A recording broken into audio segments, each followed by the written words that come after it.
تو بارش ہوئی اس طرح. واہ. اچھا چھت بھی تھی، چار دیواری بھی تھی، اس کو کبھی نہیں گرایا گیا، بلکہ اس میں تبدیلی جو ہوئی کرنے خیر سے لے کر سبیل المومنین، مومنین کا راستہ جس کی پیروی کرنا مسلمانوں پر لازم ہے، قرآن مقدس میں حکم ہے. جی. تو ہر دور میں حتیٰ کہ گنبد خضرا شریف صدیوں سے اس کی تاریخ ہے، وہ آپ کے سامنے موجود ہے.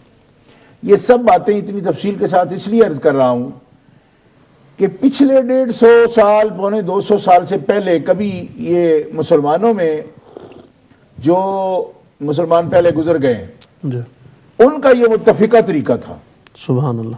لیکن بعد میں کچھ نام نہاد مسلمان جو کلمہ گو تو ہیں ہی، کلمہ پڑھتے ہیں، لیکن آپ کو پتہ ہے کہ کلمہ پڑھنے کے بھی کئی معیار ہیں. وَمِنَ النَّاسِ مَن يَقُولُ آمَنَّا بِاللَّهِ وَبِالْيَوْمِ الْآخِرِ وَمَا هُم بِمُؤْمِنِينَ.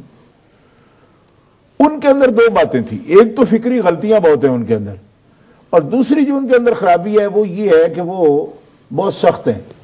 ان کا خیال یہ ہے جو کچھ ہم سوچیں وہی دین ہے. صحیح. پورا عالم اسلام جو کچھ مرضی سوچتا رہے، ان کا عمل جو بھی ہو، فتویٰ جو بھی ہو، بس جو ہم سوچتے ہیں وہ دین ہے. لہذا انہوں نے کیا سوچا؟ انہوں نے یہ سوچا کہ نبی کریم علیہ السلام نے حضرت مولا علی شیر خدا کو فرمایا تھا قبریں برابر کر دو. یہ بنیاد بنا کے بقیع شریف پر بلڈوزر پھیر دیا گیا. جنت المعلیٰ میں مکہ مکرمہ کا جو مقدس ترین قبرستان ہے اس پر بھی بلڈوزر پھیر دیا گیا، قبریں بلڈوز کر دی گئی ان مقدس ہستیوں کی کہ میں سمجھتا ہوں کہ آج اسلام کو جو اشاعت، شوکت، عظمت حاصل ہوئی ہے ان میں ان کا خون بھی شامل ہے، ان کے مال شامل ہیں، ان کی قربانیاں شامل ہیں. ان کے آثار کو اتنی بے دردی کے ساتھ ان لوگوں نے جن کی آج حجاز مقدس پر جو اپنی حکومت بنائے بیٹھے ہیں، ان کے مفتیوں کے فتاویٰ کے مطابق ان قبروں کو بلڈوز مسمار کر دیا گیا. حتیٰ کہ میں یہ اس بات کا خود گواہ ہوں کہ ایک شخص سے جب میں نے 2006 کے حج میں سوال کیا، وہ پروفیسر تھا مدینہ منورہ میں یونیورسٹی میں، اس سے اسی مسئلے پر اتفاقاً بات ہو گئی سرکار کے روضہ اقدس کے بالکل قریب. تو میں نے اس کو کہا کہ دیکھو نبی کریم علیہ السلام کا روضہ مقدس تمہارے سامنے ہے، اور یہ ہمارے لیے دین کا سب سے عمدہ نمونہ ہے. قبروں کے بارے میں اگر تحقیق کرنی ہو کہ کس حال میں ان کو رکھا جا سکتا ہے تو یہ مثال آپ کے سامنے نبی پاک کا روضہ مبارک ہے، ساتھ دونوں یار ہیں سرکار کے شیخین کریمین، ان کی قبریں ہیں، ان کے اوپر یہ گنبد ہے تمہارے سامنے موجود ہے. تو جس ہستی کا گنبد مبارک بنایا جا سکتا ہے، ان کی بیٹی کا گنبد شریف رکھنا یا پردہ رکھنا ان کی قبر کا، یہ کیسے حرام ہو سکتا ہے؟ میں نے براہ راست یہ سوال کیا. تقریباً 15-20 آدمی یہاں اس علاقے کے یو کے سے تعلق رکھنے والے بھی وہاں موجود تھے. ان کے سامنے میں نے اس کو کہا. جواباً اس بدنہاد شخص نے، آج بھی دل میرا خون کے آنسو ہوتا ہے، جواباً اس نے کوئی 15-20 مسلمان جو میرے ساتھ تھے وہ گواہ ہیں اس بات کے، اس نے یہ کہا کہ اس گنبد کو بھی ہم جائز نہیں سمجھتے. تو میں نے کہا اچھا جائز نہیں سمجھتے تو پھر رکھا کیوں ہے؟ ان کو جو گرا دیا ہے. تو کہنے لگا کہ تم جیسے جو لوگ ہیں انہی کا ہمیں خطرہ ہے کہ اس کا بہت زیادہ احتجاج کریں گے.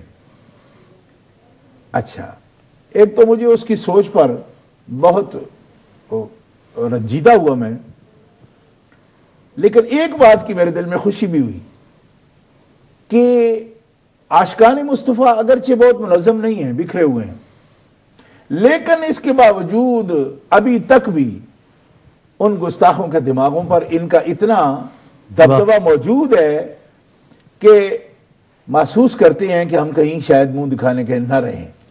لیکن میں اس کو پھر بھی احساس دلایا. میں نے کہا یہ کوئی تمہاری مہربانی نہیں ہے. کیوں؟ کہ ہمارے احساسات اسی طرح مجروح ہیں. واللہ العظیم میں قسم اٹھا کر یہ بات کہتا ہوں کہ میں نے اس کو بھی یہ بتایا. میں نے کہا ہمارے احساسات اسی طرح مجروح ہیں. کہ معاذ اللہ اگر تم گنبد خضرا کے ساتھ ایسی کوئی حرکت کرتے تو جتنے دل ہمارے رنجیدہ ہوتے اس سے کوئی کم رنجیدہ اس بات پر نہیں ہے کہ رسول خدا کی بیٹی کی قبر انور کو اگر ننگا کر دیا گیا ہے اور قبر رکھی نہیں گئی. یعنی دیکھیں جس قدر نازک تعلق ہمارا ایک امتی کا اور ایک عاشق کا نبی کریم علیہ السلام کے ساتھ ہے، اس تعلق میں جو احساس، جو لطافت اور نزاکت ہے، سبحان اللہ، میں یہ سمجھتا ہوں کہ حضرت خاتون جنت کے بارے میں ہر اس مسلم کے احساسات اتنے ہی لطیف ہیں، اس حیثیت سے کہ اللہ کے رسول تو صرف آپ ہی ہیں ہمارے آقا، سبحان اللہ، مگر جتنا قریب ہے حضرت سیدہ خاتون جنت آپ کے، میں اس بارے میں کچھ بیان نہیں کر سکتا. وہ نبیہ نہیں ہے، نہ اللہ تعالیٰ نے عورتوں کو نبی بنایا، مگر ہمارے آقا کے جگر کا ٹکڑا ہے وہ. سبحان اللہ، احادیث صحیحہ میں یہ موجود ہے.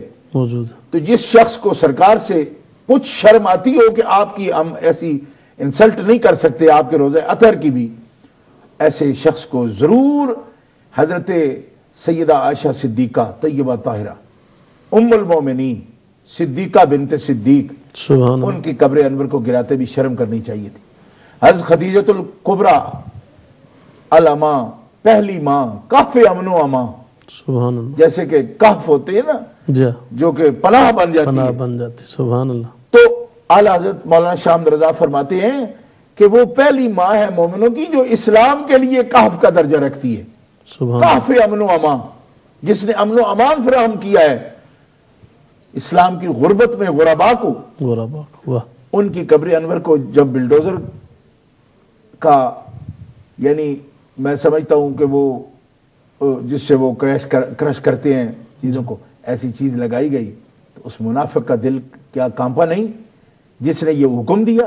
اور وہ بھی یقیناً منافق ہے کہ جس نے یہ حرکت کی اور اس کے دل کے اندر کوئی خیال نہیں آیا. دیکھیے یہ کوئی کنکریٹ کی چیز نہیں ہے، نہیں ہے، صحیح بات، اس کا تعلق تو مومن کے احساسات سے ہے، اس کے جذبات سے ہے، اس کے ایمان سے ہے اس کا تعلق. اس کو اس انداز سے مت دیکھیں، یہ قبریں کچی بھی کیوں نہ ہوں، خدا کی قسم 100 منزلہ محلات جو ہیں وہ اس کچی قبروں کی جو عظمت ہے اس کے سامنے ہمیں وہ بالکل بونی وہ بلڈنگیں نظر آتی ہیں. کیوں؟ عظمت تو مکین کی ہے، مکین، جو وہاں تشریف فرما ہے اس کی عظمت ہے. لیکن جس حالت میں ہمارے سے پہلے مومنین نے ان کو رکھا، جس عظمت کے ساتھ رکھا، سبحان اللہ، جی آج بھی وہاں شاہی قبرستان میں تو آداب اور رکھے گئے ہیں. وہ کون شاہ ہیں جن کی قبروں کو محفوظ رکھنے کے لیے صرف جو گیٹ بنائے گئے ہیں وہی بڑے بڑے محلات کے برابر ہیں، اور اندر کون سلائے ہوئے ہیں؟ میں سمجھتا ہوں کہ امہات المومنین اور بنات رسول کریم اور امام حسن مجتبی، حضرت امام محمد باقر، حضرت امام جعفر صادق، ان کی قبور ہیں 7 سیدہ کے جو گرائی گئی ہیں. اور گرائی کیا گئی ہیں مولانا؟ ہم تو بارہا حاضری دے کر آئے ہیں بخدا کہ بالکل ٹوٹے دل کے ساتھ وہاں سے پھر واپسی ہوتی ہے، اور 6 ماہ تک سنبھلنے قابل نہیں رہتے کہ کیا کس انداز سے ہم دیکھتے ہیں اس جگہ کو. اس کے ساتھ ہمارے احساسات وابستہ ہیں. حضرت عثمان غنی رضی اللہ تعالیٰ عنہ ذوالنورین کی قبر، ساری زندگی جن کی اسلام اور مسلمانوں کے لیے پانی کا انتظام کرتے ہوئے، ان کے لیے مسجدوں کا انتظام کرتے، ان کے لیے سرائے ٹھہرنے کی جگہ کا انتظام کرتے گزر گئی، آج ان کی قبر مبارک کو اس طرح ننگا کر دیا گیا ہے. تو اس لیے یہ بڑی بدترین دہشت گردی ہے. لوگ تو زندوں کے ساتھ دہشت گردی کرتے ہیں، یہ تو قبر والوں کے ساتھ بھی دہشت گردی سے بات نہیں آئے، پھر بھی لوگ نہیں پہچانتے. تو ہم تو کیا وہ کہتے ہیں کہ ابلاغ کا تھا فرض تو ہم نے ادا کیا، ہماری صدا تو صدائے فقیر ہے. اب کوئی کان دھرے اس پر نہ دھرے، لیکن مومنوں کے جذبات سخت مجروح ہیں اور ہم اس پر بہت رنجیدہ ہیں، اور خدا کی قسم اس پر اپنے آقا کی بارگاہ میں بہت شرمندہ بھی ہے کہ جی رہے ہیں. اور میں کہتا ہوں اس بے غیرتی کے ساتھ جی رہے ہیں کہ شاید ہمارے مکانات کو گرائے تو ہم جلدی اس کا بدلہ لے لیتے. تو سرکار کی بیٹی کی قبر انور کو جس انداز سے پامال کیا گیا، اس کی حرمت کو اس عہد میں جینا کوئی لطف کا جینا نہیں مولانا. میں اللہ کی قسم اٹھا کر کہتا ہوں، بس یہ جذبات ہے، اس سے زیادہ کچھ کہنا آنے روح میں کیا کہہ سکتے. اللہ اکبر. محترم خان صاحب ہیں ہمارے ساتھ بڑی دیر سے.